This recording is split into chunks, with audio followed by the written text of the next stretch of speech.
खुलुमबाय। बड'लेण्ड रादाब नायगिरि बयनिसिमबो फुंबिलिनि गोजोन हामलायथि बावहरबाय। दिनै 31 दिसेम्बर 2024 इं मायथाइनि सानसेनि फान्जामुथियाव थानाय राशिफोरखौ फरायथिनो लाबाय। मेष राशि, मोजां सान। गोदान खामानियाव आखाइ होनो हागोन, सुथुरा हेंथा होनो नाजागोन। वृष राशि, गोदान फालांगि जागायनो हागोन, नखरजों गोजोन सम बारहोनो मोनगोन। गोनांथार हाबा मावनायनि सिगां बिमा-बिफाजों सावरायोब्ला गाहाम जागोन।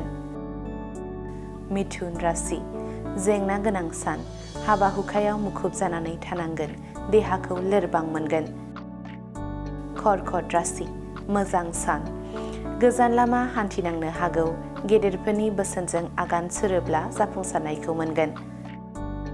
सिंह राशि, जेंना नुजाथिनो हागौ, नखरनि खौसेथिया जेंनाखौ सुस्रांनो हागोन। गुमुर मोनै सुबुंनि बोसोन लायोब्ला खैफोदाव गोग्लैनो हागौ। कन्या राशि, बयजोंबो अनसायजागोन, मोजां हाबा मावनायनि बाख्नाय जागोन, धोन सम्पति बांगोन। तुला राशि, आद्रा थानाय खामानिखौ लानानै जिंगायाव थागोन, नखराव बायदि जाथाय जानो हागौ। धोरोमारि हाबा हुखायाव नांथाबनानै गोसोखौ गोजोननाय मोनगोन। वृश्चिक राशि, सानसेमानि थांलाय फैलाय जानांनो हागौ, बोथोर सोलायनायनि जाहोनाव सावस्रिया लोरबां जानो हागौ, गेदेमा सुबुंखौ लोगो मोननो हागौ। धनु राशि, हा हुखौ लानानै नांलाय खमलाय जानो हागौ, सुथुरा खैसार सानो हागौ। दिनैनि सानाव गारि मटर सालायनायनिफ्राय जानगाराव थानांगोन। मकर राशि, गोदान सम्पति आरजिनो सानदोंब्ला दिनैनि साना गाहाम नङा।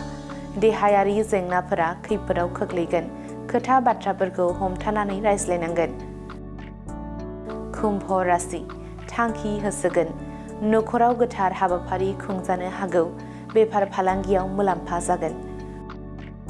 मीन राशि, गाहाम सान नङा, गाज्रि खौरां मोननो हागौ, बेफार फालांगियाव गोबां खहा जानो हागौ। दिनैनि राशि फरायथिनाया एसेनोसै। बेजों लोगोसेनो दिनैनि साना बुहुमनि साफ्रोमबो सुबुंफोरनि थाखाय गाहाम जाथों, बेनि थाखाय बड'लेण्ड रादाब नखरनि जानानै इसोरनि खाथियाव आरज गाबनाय थाबाय।